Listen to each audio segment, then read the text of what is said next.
Hello, ladies and gentlemen, and welcome to Behind the Bunker, episode 461, podcast 342 here. We are live at Wellington Street Studios for yet another Monday night paintball show. I know there's lots of paintball shows out there, and we thank you very much for choosing ours.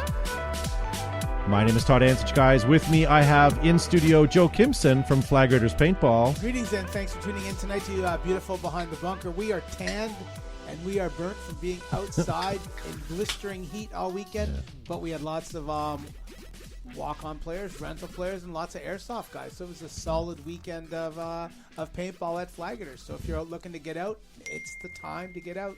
And we have rental equipment so you can bring some friends and show them how great paintball is. Yeah. I'm not tanned, as my daughter said. I'm just dirty. And we have, who else do we have in studio, Matt? We have Josh Zuby-Zabrickus. How are you, sir?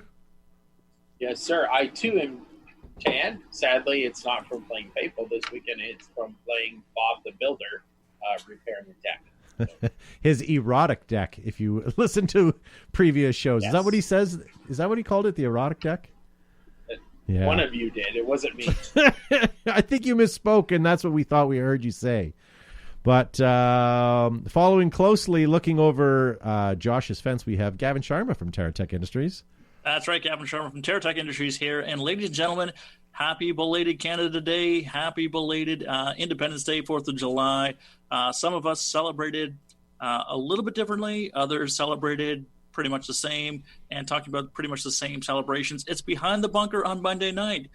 So instead of fireworks, you can hit that like and share button or start a watch party, because it is a Monday, it is paintball, it is Behind the Bunker, and you are here, my friends. Invite other people. We'll make our own fireworks, friend. Joe said that to Gavin several times. Yep. Oh, yuck. My lawyers are looking to send you a letter, my friend. Yes. And I appreciate all your Facebook and Instagram things, but I'm done seeing firework things. Let's move on to celebrating other things, not just the birth of our countries and such like that.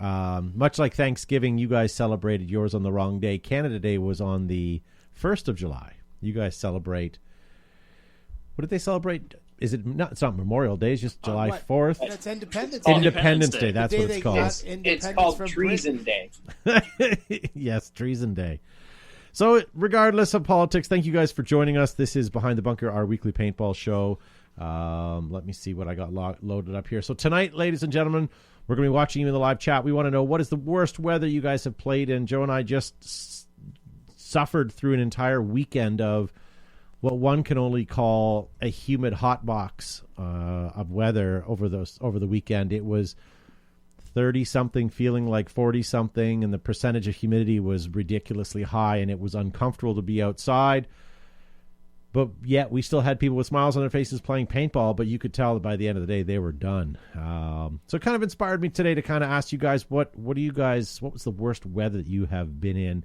And we've got lots of responses on Facebook and Instagram, and we're going to watch you guys in the live chat as well, because I know if you guys have ever played paintball more than once or twice, you probably have a day that was nasty. All right, so we'll get to that in just a minute. One thing else here, guys, I don't know if you know this, but paintball.media has released another version of their, episode, but another issue of their magazine. Go check it out. Go to paintball.media on Facebook, or check out their website as well. This from Exalt. It made me very happy. It's like a... Joe, you're ordering some of those, right? Well, I require one of them. Yeah, someone tag Exalt right now, because I want them to know that we're talking about them. This is... these are badass.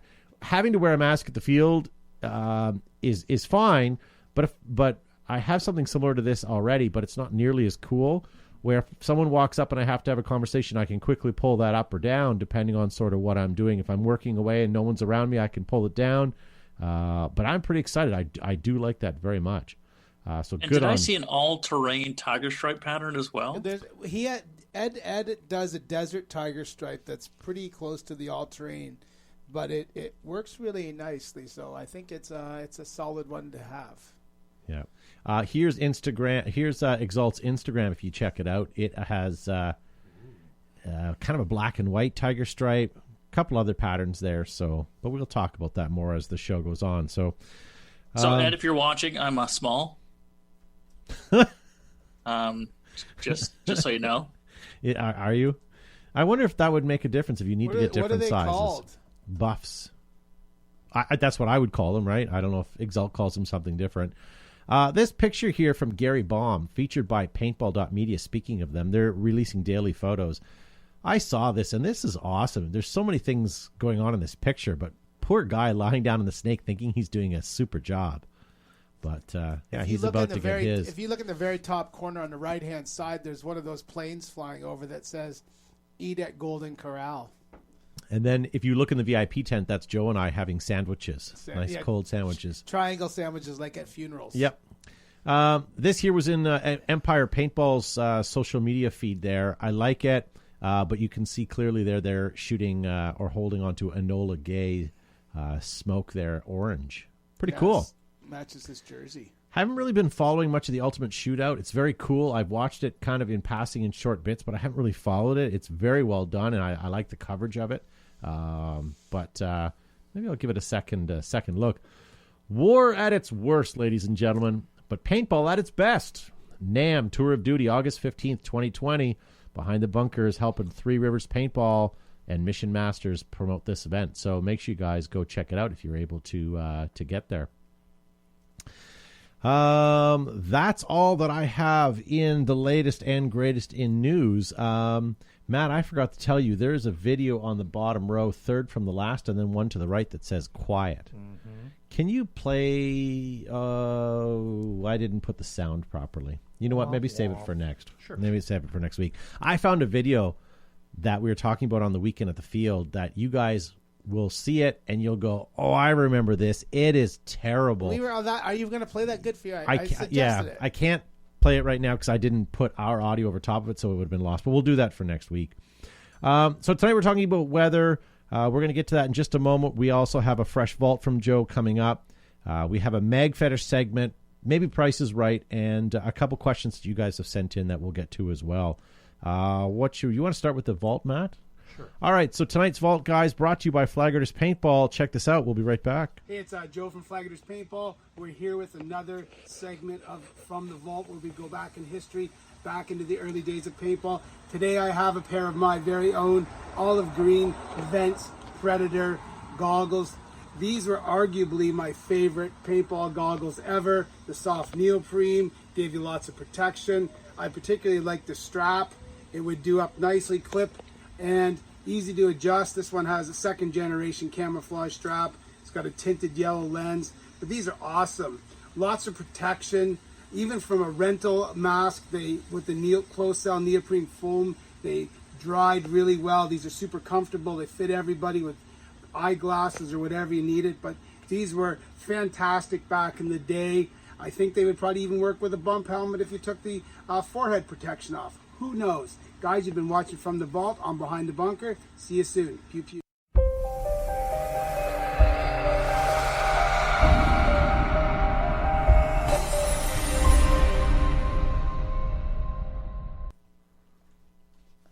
Here they are. These are my green Vents. I brought them. I carefully carried them over here to the Behind the Bunker tonight. I don't know if anyone's watching, if anyone had an opportunity to wear these actually in play, but they were basically fog resistant. They wouldn't fog. They had great ventilation. They're super light, and you got a lot of, if you got hit, you had great protection. These washed up really well. There was an integrated neoprene head shield that would go over. You could get these in black, olive green. There was a yellow pair, an orange pair. Then there was other pairs, but these are really pretty fantastic in their time. So this is the Vents Predator. These are made in Michigan somewhere as well. I don't know exactly where. That's on the other side of us from Lake Kitchigumi. Lake Kitchigumi, yes, if you cross the bridge.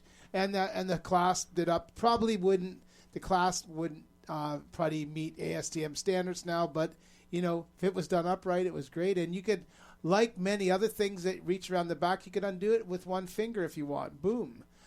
So there you go, guys. This is the Vents Predator, olive green, and this is from the vault. Whoa, it's going the wrong way. Holy shit. Sorry, new studio, ladies and gentlemen. New studio, and I'm left-handed, so blame it on me. Yeah. All right, guys. Or as Millie Vanilli said, blame it on the rain. One of these days, soon, hopefully, we'll have all of our friends back in studio with us. Yeah, I didn't talk to Gavin and Josh about that, but hopefully soon, right, guys? Just waiting for the extended bubble, yeah. Yeah. What is it? What is the next stage of us? We're in stage 2, so we know what that means, but what would stage 3 look like? I think things almost back to normal with the exception of massive gatherings like theaters and arenas and like ballparks and stuff like that. So it'll be almost business as usual. So that is what I'm hoping for. So no Skyball? Skyball is on the bubble. Fingers crossed. Yes. This is what a 2 looks like. Thanks. And then this is what a 3 looks like. So so it's got the double curve, so it's like a sideways bump. A slight difference, yes. Okay. So there you go. But I didn't want to move too quickly from Joe's exceptional piece of sporting memorabilia. The vent system was great. The Predator was great. I liked it. That was the actual first goggle system that I had slapped on my face. It was a rental at Flag Raiders. Not the last thing slapped on your face. Yes. And I really appreciate I'm trying to keep this PG. Let's go. Fits over my and I head. really appreciated the integrated chin or the neck protector that dangled loosely. Loosely. Yeah. And you could pull it in tight so it's like a banana hammock, or you can just let it hang loose. This is the perfect National Geographic mask. And I want Joe to do the remainder of the show with the mask on. I'll do it. I don't care. I have a pair of those. I don't think they're in green. I think they're in black. But they were super light, but they feel like they're fragile. Like if you were to get them caught on a branch or something. No, wait, man. These things, you'd be crouching. Maybe they're just fragile now because the foam is probably problem. That's a lot of flicking, Mr. I think Gibson. this is pretty good. Okay. I wouldn't. Would I wear these for paintball? I guess I wouldn't want to wreck them. I think I have a new pair anyway. I guess I could. James I'm sure Lindsay. those lenses are fine too. Yeah, they might be. It's not like I stored them in the sunlight. James Lindsay calls it the dangling thing. The dangling. Nice to see Daniel Barney Alamo in the live chat as well. There we go. Marcel Perry wants to know if that mask is COVID-19 approved. Indeed it is. It would probably be better than most of the masks. Forget M95 was manufactured before 95. It's the way the venting is. I think this is a solid mask. You could wear this into battle. There you go. So speaking of battle, ladies and gentlemen, let's talk about playing paintball, and we want to talk about the weather that you guys have succumbed to playing there. As I just kind of went on a bit of a rant, Joe and I just got through one of the world's hottest weekends of the year, and we had an event at our field a few years ago. It was a battle royale game, if I remember correctly. No, it's Canadian Carnage. Oh, that's what it was, Canadian Carnage. Hot. So it was so hot, we had basically cases and cases of water at the exit to the field. So as players were leaving, they didn't have a choice but to be taken a water. We had staff there giving everybody a water bottle so that when they got off the field, they were kind of forced to have one in their hand. That way they remembered to drink. And luckily we had very little, if any, heat stroke cases that day, but it was nasty. It was there was bottles of water being handed out to each player, as well as coolers full of Gatorade, so you can get the electrolytes in and hydrate as well. Yeah. So it was just a way to keep people alive and playing and safe, so they can go home. But I thought it was an exceptional idea that should be implemented in all fields, particularly in extreme heat like that. We tried to get the event sponsored by Pedialyte, but it was too close to the fact that it was too close to the event when we found out how bad it was going to be. But I bought a bottle of Pedialyte for one event, thinking I was gonna, because I know Dion and a couple other guys had bought some for the heavy days, and that stuff tastes like crap. So that is it's a mainstay in the Sharma household. I carry individual Pedialytes out with me at the field too, where you can just add them to an empty or to a water bottle. So you mix that up. It's like salty apple juice. Not the greatest thing, but at least it keeps you upright. So much like that blue pill, it keeps you upright and in the game. Oh, Gavin. Yes. We've got the the powdered berry flavored one for the kids here in the summer heat, and it's actually pretty good. It doesn't taste like it's salted apple juice or salty at all. Yeah. And so, Todd, you were sort of teasing that, joking about it, but Pedialyte it comes in many forms. There's freezies, there's juice, there's the powder crystals. But how important it is hydration and making sure that you're pre-hydrating before you hit to the field. And I know a lot of guys and a lot of women too. Before an event, they enjoy the adult beverages or the multiple large coffees en route to the field, which is diuretic. So if you're already walking around moderately dehydrated, not only your brain, but your body's not going to respond, and you can get to a heat-related emergency. It is crazy heat going on right now, and for most people who are accustomed to air-conditioned lifestyles, both in their homes and the offices and stuff like that, you can run into great difficulty. So I don't want to underestimate the importance of making sure that you're properly hydrated before you get to the field, and as you're doing physical activity, making sure you're increasing your fluid intake and electrolytes as well. And Hydrodil, the pickle juice, also helps keep you in the game as well. Because again, at the end of the day, this is a game. It's a sporting activity. We all want people to go home healthy and safe, with big smiles and not spending time in the ER. Yeah. Do you pre-hydrate when you before you go out on dates too, or? Yes, Todd. Yes, I do. Thank you for bringing that up. That's really important. Yeah. Sorry, Josh. Speaking of things that are important, has anyone looked at Hydrodil lately? I don't think they're in business anymore. It's funny you say that because I had some Hydrodil. We were working at the indoor doing some stuff, and it was nasty hot, and I chugged a Hydrodil because I was drinking water and I wasn't feeling like I was still whatever. So I chugged a Hydrodil, then I had a bottle of water. And I took a picture of it and put it on Instagram and tagged people because I it was that kind of time of year where people, need to hydrate. So I thought I'd post it. And I tagged them in it and not even a response. Normally they're all over our stuff. So yeah, I don't know if they are still around. I don't think they are. Which is just too bad. Sad. Yeah, that means I'm going to have to make my own brine. I liked that stuff. I thought that was great. It's great. It was packaged wonderfully, but I'm just sucking from the jar of Bix. Are you really? Hillbilly style. And every once in a while, there's a crunch in there. Yeah. Now, are you drinking from the garlic dill, or are you doing the sweet? What do they call it? The sweet pickles. What are you, a psycho? The bread and butter. The bread and butter stuff. Garlic dill with my pinky up because I'm a gentleman. Damn it. It's nice to see DJ Gizmo in the house. How are you, sir? One of these days, we're going to get to OXCC and see you and your assistant, your shirtless assistant. So you guys have some stuff on social media. Joe, you've got some sheets. Matt, you've got some sheets. Yeah. I think everybody does. And we're going to watch you guys in the live chat. Let me load you guys up to make sure that we've got you. So if you guys have an experience of when you guys played in terrible weather conditions, post it up and we'll see if we can get it on the show here. Joe, give us an example or two of what you have. 2 feet of Nick de Costanzo, 2 feet of snow at skirmish for the Stalingrad game. Blaine Calloway played in an ice storm at PRZ Paintball in Ontario, which was actually really fun. Tommy Tamula, damp and sunny morning in the woods despite a new lens, and fans saw nothing and shot everything that moved. Ryan Pound, there was a tornado that touched down near Georgina one day. That was pretty bad. Greg Muller, Mardi Gras, Open Louisiana, up to 8 inches of water on the field. Wasn't Mardi Gras a paintball video, Matt? Yes.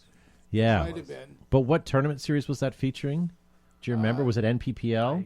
I want to say NPPL. Yeah. NPPL, Mardi Gras Open. Yeah. Billy Kitts played in the weekend after the blizzard of '93 at AG Games in Virginia. Then the LA Open in February just didn't seem to stop raining when we were on the field. Christopher Delicious in the live chat says the flooding at Sherwood.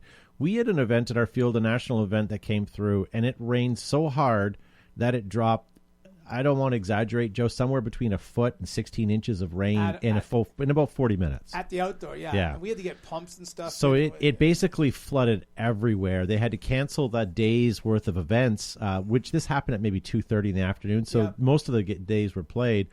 And yeah, we rented a creek pump in order to pump water from the field. And the next day when people showed up, they were amazed to see that it was empty. It was a lot of work. It was fun. James Bucknell says that Florida 2019 World Cup was hotter than I've ever played in. I was just going to say Florida World Cup. We were there for that, and it was hot. But Florida's always hot at World Cup. I don't. It is. It's always oppressive. And then Jimmy Churchill, before we move on to Gavin and Josh here, Jimmy Churchill in the live chat says stormed at every Living Legends that he's been to. Yeah. What about you, Josh? What do you have on your sheets? I've got a couple of good ones here. A well-known fellow in paintball, John Amodea, says 11 degrees survival New York speedball tournament in the late 80s. I believe he's referring to Fahrenheit, not Celsius, for clarification. Yeah. Elizabeth Stewart says after playing PRZ, they got hit with a tornado while they were trying to cook dinner. And I think that was the year we were there, but we squirreled away to a hotel and a restaurant after that day of play. So of course. Why wouldn't you go to a hotel? I think we missed that because there's tornadoes. Adam Lajeunesse from TFR says the one game in 2014 had to have been 1 hour before game time. The sky opened up and absolutely drenched everything. Yeah. You're right. Then the sunny skies came out, great weather, cleared everything up. It was actually a very phenomenal, great day of paintball.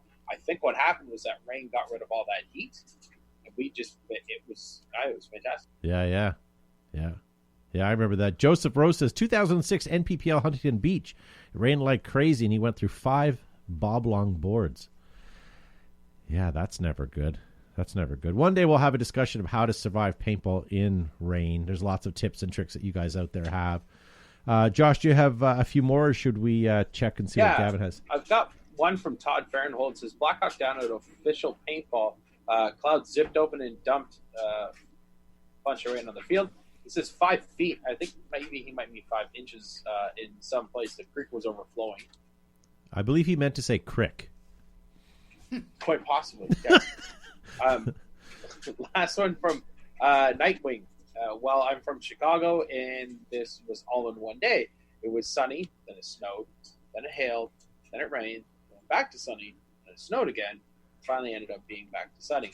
All of that in a matter of 2 hours. That was March 2016. I think we can successfully say we've had days like that at Flag Raiders too, where you seem to get all of the weather all in one shot. Yeah. Or you could go to, Joe and I thought to ourselves, hey, there's a Living Legends and a PSP going on at the same time in Chicago. Let's drive down. We'll take some people down there and we'll go and we'll check out the event and play. Well, we arrived there on, I think it was Thursday afternoon. We went to the field. Everything looked great. We went to our hotel, grabbed some gas, and as we were getting gas, the storm clouds were rolling in like a mother. It just looked awesome. And between the time going from the gas station to the Target, the rain started coming down and then going sideways. We opened up one side of our vehicle's windows on the opposite side that the rain was driving just to make a point of it, and we were not getting any rain. It was that bad. We pulled into the Target, waited a couple of minutes because it was pouring rain. Finally, we said, screw it, we got to go. We ran in, and the Target was empty because everybody was abiding by the tornado warning sirens, and they're hiding in the back of the store. So I know we've told that story before, but that was terrible. So the next morning we went to Living Legends and PSP, and they were still cleaning up. The carnage was devastating. They had lost a couple of fields. All the mesh and cable had snapped and was on the ground, and they were piecing it back together, and God bless them, they got most of the fields back up, but what a disaster that event was. But it went on and people played. We were sitting in the tents days later and as if nothing happened. So good on PSP at that point. Gavin, what do you say? So we have a few people who chimed in. Mark A. D. Says a hurricane and a big brush fire during Hawaiian Legends 1 and 2. They still played. And Turner Chapika says ice storm. He reffed that event, but he still played, and people were out there being pelted with ice. And Stephen Wright, I'll try to do my best Stephen Wright impression. Went through microbursts, ice storms, heavy rains, and a tornado. No one? Anyone? I love I like Stephen Wright. Thank you. Yeah. Your impersonation, though, like if I closed my eyes and then plugged my ears, it was dead on. I thought so as well. And 40 seconds later, when the hail finally stopped, it just turned back into kind of light rain and the game continued. But it was such a freak storm that had rolled in. That was pretty cool.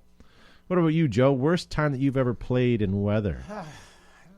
We played at Red Dawn once at the middle field, and we had snow. Then we had freezing rain, and we had about a quarter inch of freezing rain on top of the snow.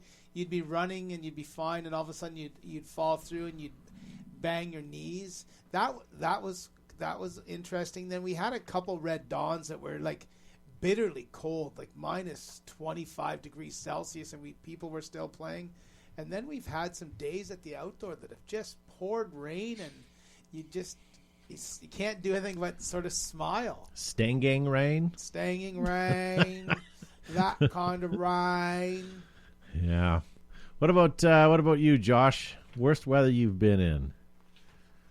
The worst one I think is when Jack Wan and Tom the Tomcat Tommingham and I drove down to Area 51 in Michigan.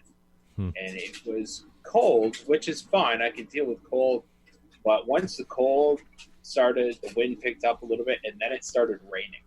Right. And that was just brutal. It was so cold. It was so bitter cold on absolutely everything. The wind would suck any heat out of you that you could possibly gather up by putting extra layers on. It was bad. Yeah.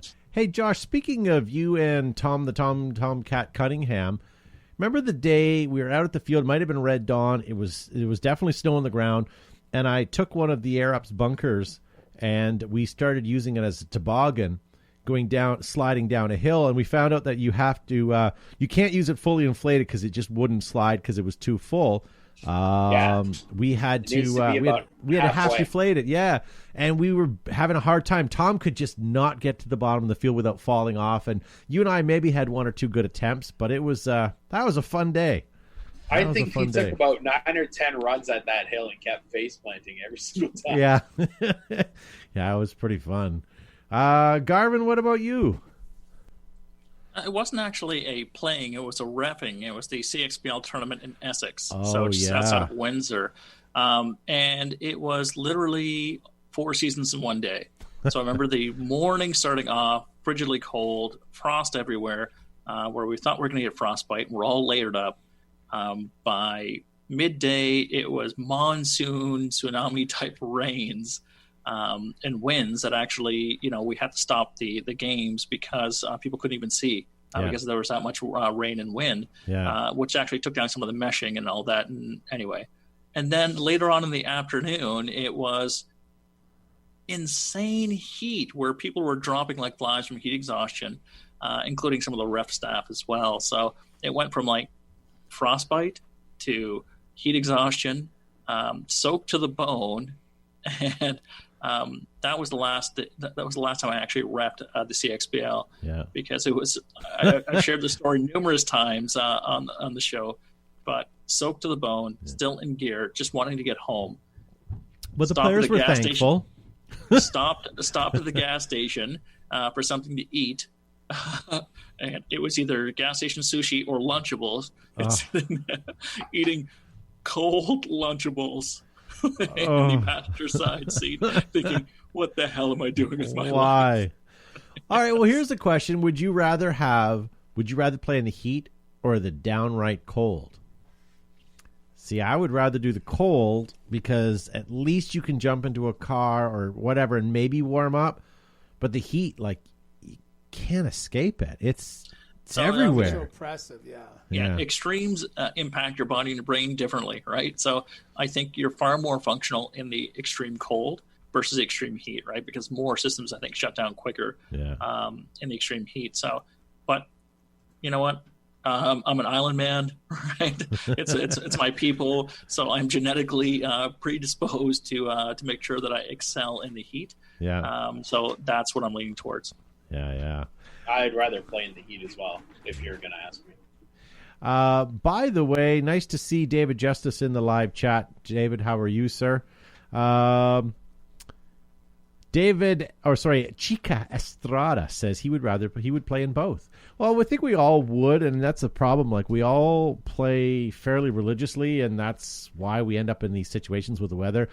And if anyone's asking at home, I wasn't going to ask Matt what his worst experience is, because Matt wakes up in the morning. If it's not 21 to 23 degrees with less than 50% humidity, he doesn't come out. I prefer overcast as well. Yes, his skin prefers overcast. And it has to be a moderate or below UV index. Yeah. Sorry, guys. I see a lot of haters in the chat right now saying heat sucks and I won't play in the heat. But at least your equipment functions. That's when true. When you hit the minus whatever it is Celsius and things start freezing up and things start not working and you can't get air into your system, and then you just have a bad day sitting in your vehicle trying to tech stuff to get it up and running. Yeah. You never have a significant issue with your equipment when it's hot out. Yeah. That's all I'm saying. But your equipment looks better in the heat though than the cold.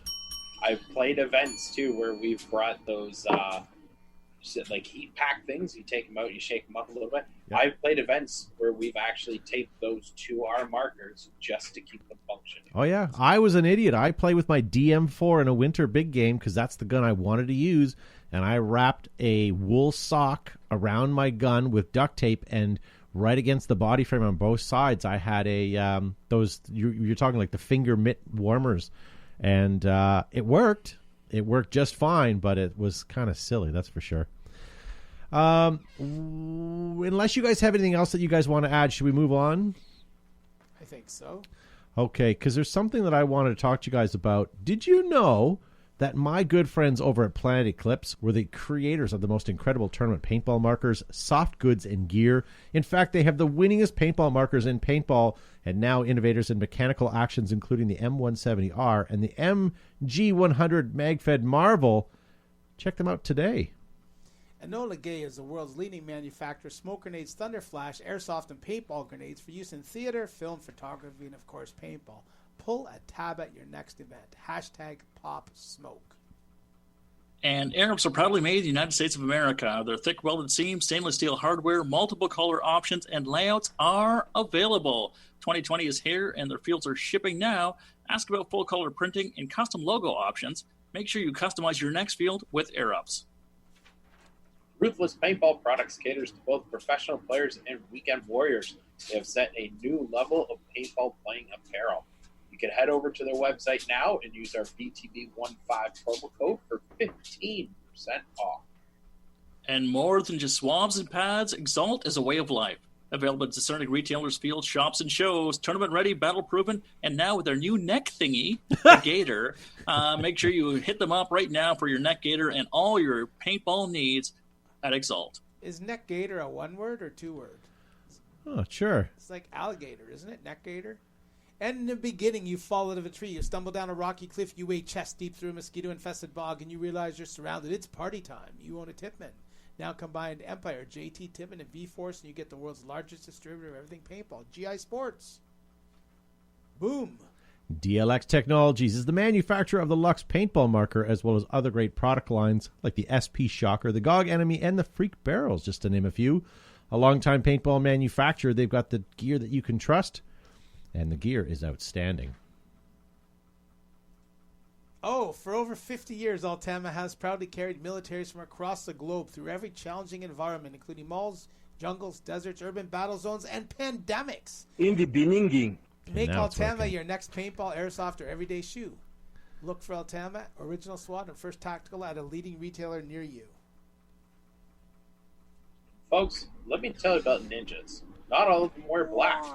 With advanced colorways, coatings, adjustable regs, remote lines, fill stations, hydro testing, and so much more, Ninja products have what it takes to keep you out front and always in the game. Do not forget, they are made in America. Very good. Guys, check out our sponsors. If it wasn't for them, you'd be watching something better on TV right now. Christopher Pringle in the live chat says, trust the Phantom with a pocket of 12 grams and a heat pack. There you go. Feel free to tag any of our sponsors, guys. I appreciate you guys watching at home and interacting with any of our sponsors, whether you go over to any of their sites and give them a follow or give them a like. That would be awesome. So we talked about weather. That was awesome. Paintball extravaganza. While I got you on here, guys, I don't know if we talked about this on the show a couple weeks ago or not, but Paintball extravaganza has now teased the fact that they're moving to Dallas this year. Do you guys think Paintball extravaganza will be a success in February, or you think we're going to still be wrestling pandemic? I don't know, but I can get a steak in Dallas. Yeah, I thought we opted not to buy steak anymore on the road. We're going to stick with like sushi and stuff. They would have fresh sushi in Dallas, wouldn't they? Y'all want an egg roll? Y'all want some time? Yeah. With a cowboy hat and boots on. Y'all want one of them? Collard greens and sushi. Yeah, I'm looking forward to that. Now, I'm trying to think. There was a conversation that Rick and I had last week, and he kind of teased it, and I don't know if I'm allowed to say anything. Give me a minute while you guys are talking amongst yourselves. I'll see if I can find it. But he had slipped some information that I kind of think is something we want to talk about. But you think Dallas is a good spot? I think it's solid. Potentially, if things get under control, right? Yeah. Actually, Texas is I don't know. They should maybe flip a coin between Texas, Florida, and California about where we should all go. Mm. Hey, what do you guys think? I gave Rick this idea, and I don't know if he's going to use it or if it's even plausible. What do you guys think of Jelly Ball? Because they want to do something next year. But also, if Greg Hastings wants to do something, why not do time trials with a Jelly Ball? Sure. Because there would be no mess. There'd be no mess. I took the little jelly balls. What are they really called? Jelly balls. No, what are they called? Benoit balls. Not Benoit's. What are they called? Holy crap, Matthew. Good for you, Matt. I was going to say that, then I would have followed up with Bukkake ruined my carpet. No, but what are those things called that you buy as a kid? You buy them for your kids. You put them in water and they expand. They become jelly balls. What are they called? Things. Testicles. Anyways, testicles. Jesus Christ, Gavin. So, anyways, I had a bunch of them. I put them in water. My daughter enjoyed them. I put them on the front porch to dry out. And within 2 or 3 days, they were gone. You could barely see them. And then we had rain. I went out to go get the mail. I looked down, and there they were again. So they're easy to clean up. I think it would be a great idea. So I'm not going to lie. I was really impressed, and I think I polled most of you guys to Tanks. Yes, and I enjoyed booth, that. Thank you. Yes, for the Jelly Ball. It's a neat product, and I think it's a wonderful way to get kids into the sport too. I have some questions about sort of the full auto aspect of it, but it is what it is, right? I mean, chacun son goût. But I think it's going to be really helpful to bridge the gap between getting kids in from Nerf, Jelly Ball, and then potentially 50 cal from there. So it's a good stepping stone system. So I'm all on board, and I'm interested in learning more about it. So Rick Chard is actually watching the show right now. He said that may be in the works, he hints. Christopher Pringle, as delicious as you may be, your idea is terrible. Atomic Pickle. So we bought the Atomic Pickle. We bought cases of it. I would like you to find me a gun where Atomic Pickleball actually works in. There is no detente or detent, depending on what part of the world you're from, that holds those things in a gun. Yeah. We've tried GOG enemies, Tippmans, everything that... Even Tippmann Model 98 has the largest ball detent or detente in any gun out there, and it has a hard time holding the pickleball back because it has... Like a wiffle ball, it has the largest openings, right? So find me a gun that has a big enough ball detente for that actually to work. And we bought cases of it thinking this would be a great thing to do, but it failed miserably, and I'm pretty upset about it. Maybe Pickleball can correct me if I'm wrong. Maybe they sell a ball detente that does something better than that. But Christopher Pringle also tries to redeem. He says Orbits. They're called Orbeez now that he says that, right? Is that what they're called, Gavin? Orbeez? Orbs are nice. You can hold them in your hand. Yeah. So there you go. So paintball extravaganza, ladies and gentlemen. We think Dallas, but are we all thinking that's a good place to be? I think so. Yeah, I'd be excited to go. I'm not going to lie. Big belt buckle and some boots. I think Gavin could fit right in. I am making my own belt buckle. We just had an apple pie for dessert tonight, and I saved the tin, and I'm going to put some jewels on it, and I'm going to attach it to a belt and see if would that be large enough for Dallas? Is that? Am I? There you go. Joe's got a belt buckle right there. Yeah. So why don't we get some custom BTB belt buckles for the trip? Oh, but then we'd all have to wear jeans with our shirts tucked in to show off those belt buckles. I mean, I'm not opposed to that. Wrangler? What about wrestling belts? Can you wear wrestling wear belts? Would that still be the same? Then you'd need a belt underneath to hold up your pants because a wrestling belt wouldn't fit through your belt loops unless you have some really big dungaree belt loops. Yeah. Matt's growing tired of this conversation. I would like to wear shoulder pants, as my daughter calls overalls. Shoulder pants. But you can't wear belt buckles with shoulder pants. Why not? Because they don't have belt loops. That's what the shoulder straps are for. Gotta get creative. I'm kind of really missing Matt's eye rolls right now. I He's know. wrapping up signals. So. Well, Matt. we'll talk about it off air, but you're right. Well, as soon as you guys get back in the studio, Matt's in a position where you can all look at his eyes, and he's close enough where you'll actually hear them roll. You can't just look at them. You have to gaze into them. Matt specifically dries his eyes out under a fan before the show, so when he rolls his eyes, you can damn well hear them. Yeah. Barney Alamo says 10-gallon hat. I would like something more than that. Can you have a larger than 10-gallon hat? Does it have to be? And what makes it 10-gallon? I don't know. All right. The exchange rate will be up to 14-gallon, won't we? Yeah, George Hay, for some reason, says buy pants that fit. George, you have a pair of small jeggings that damn well fit you without a belt. One of these days, there will be a picture of you wearing them, my friend. I know you're the one who bought them. We have prices right, but we don't have time to get to it. We have Mag Fetish Josh, but I think we're going to hold off on that because we're near the end of the show here. There is a question that came in, and I was kind of waiting for a time in the show to get to this. This came in from Jarrett Morell a couple of weeks ago. He would like to know, and I want to go around the horn, so give it some thought, ladies and gentlemen, or Gavin and Joe, Josh. He asks, how did you all come to play paintball? And conversely, how did you go from just playing paintball to getting into what we're doing right now and where you are with paintball? Joe, it's one story, but Gavin and Josh getting involved deeply in this end of it is a different story as well. But why don't we start with Joe? So the question is, how did you get into paintball?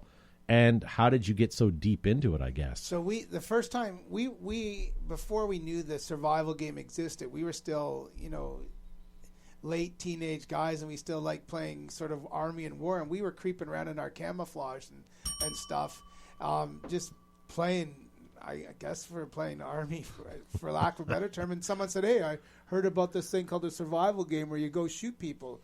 So we were in high school, and we found out about it, and someone made a reservation, and we went to play. We had to wait 3 months to go play. It's almost as long as you have to wait to get into Home Depot now. But we had to wait about 3 months, went and played, and we got shot, and it was pretty fun. We went back again, and then getting into college, I needed to do a marketing project on starting a business. Instead of starting a coffee shop or a flower store, I started a paintball field, and the rest is history. Behind the Bunker came about. I think Todd and I were talking about we should do this show and we'll call it something. And it wasn't even a podcast. It was live internet TV then. And what do we call it? We'll call it Behind the Bunker. And here we are. Yeah. 18 years later. But Joe's got an excuse for being in the industry because he started a paintball field. But what about you, Gavin?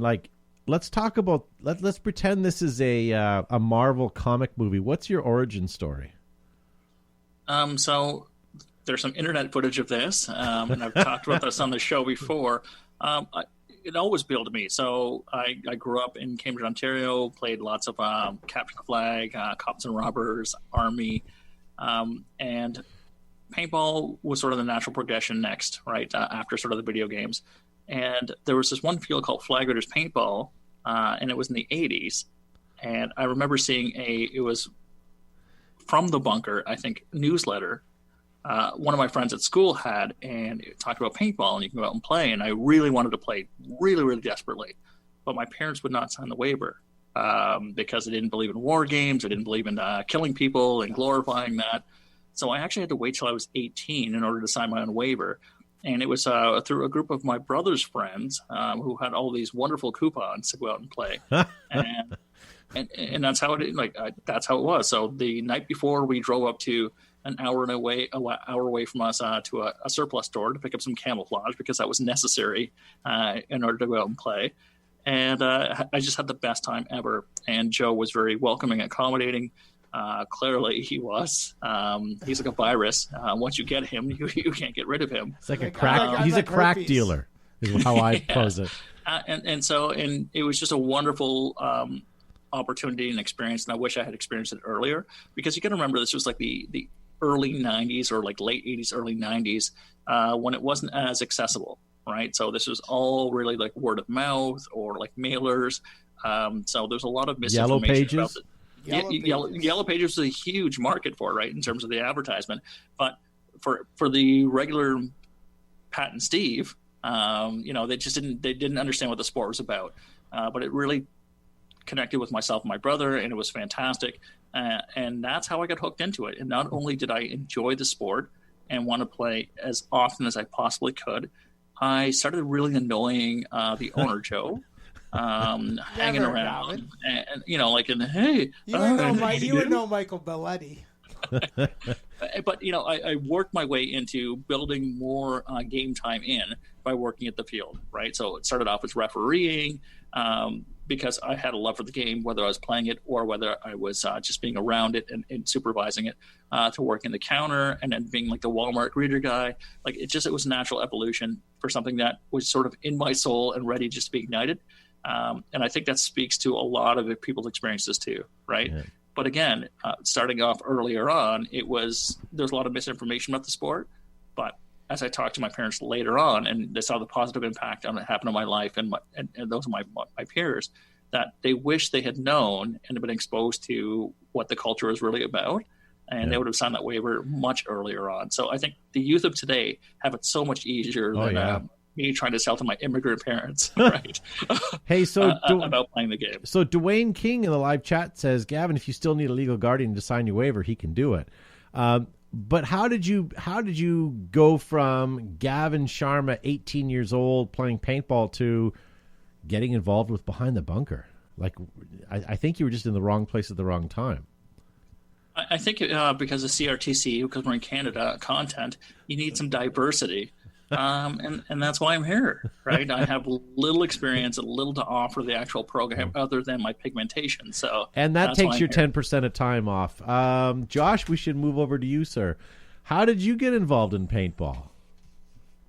Mine started with a hockey team outing in the off season, and I played and I liked it, but for some reason it didn't click.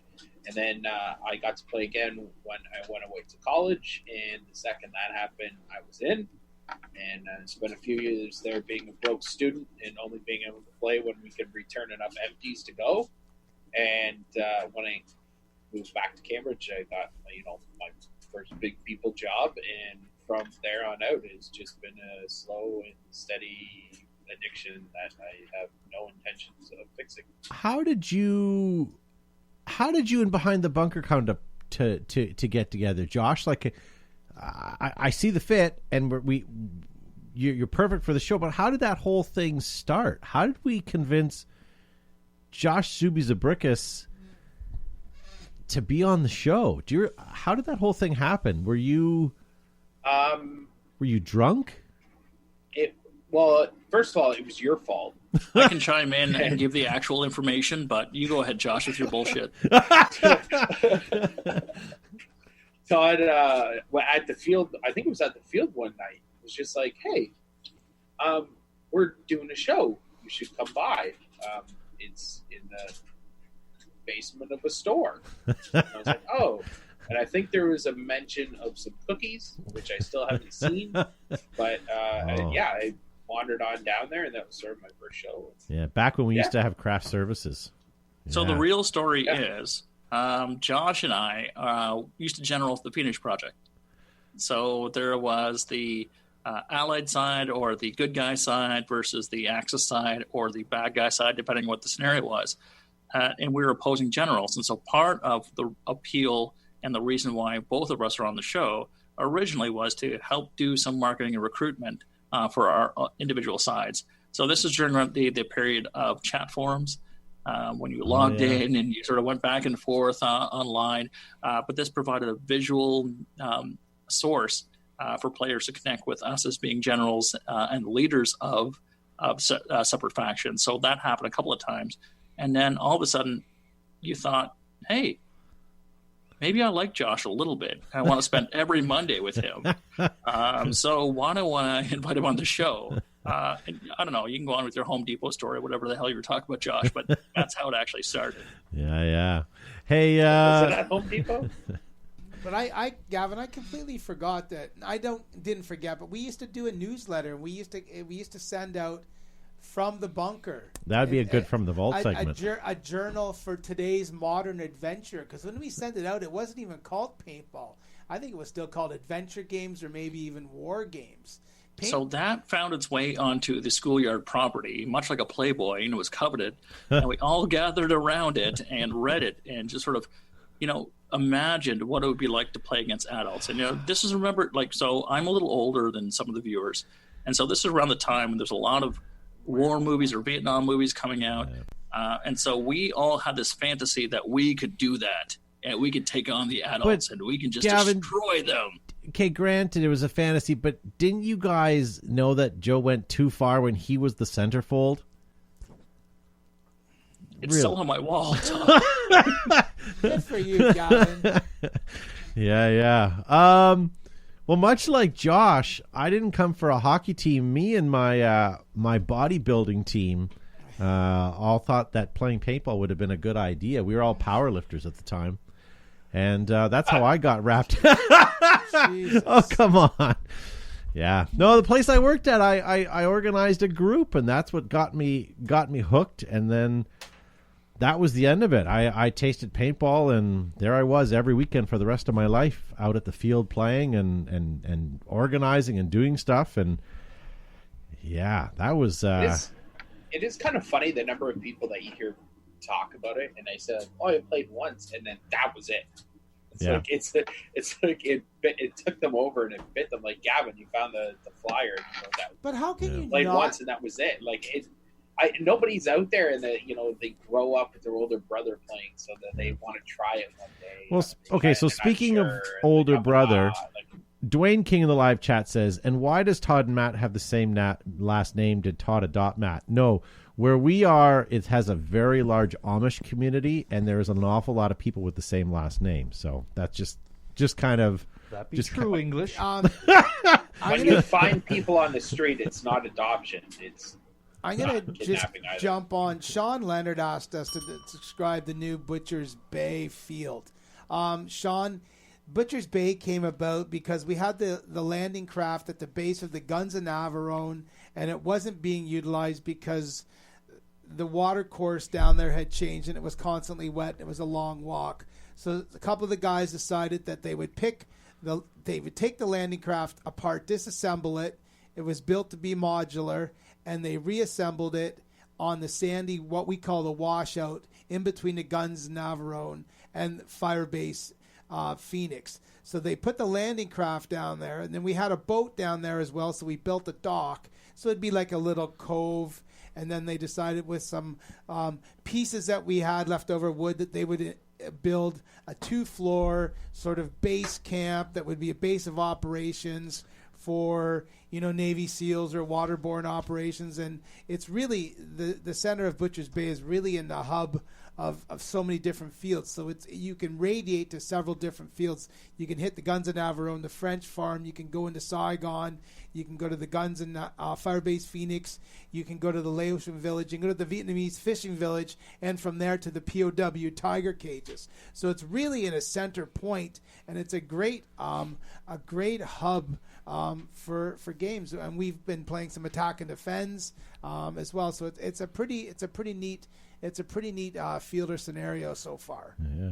Hey, I want to bring up a question from Chica Estrada in the live chat. He says the Push VHS video got him hooked in paintball. Oh, yeah.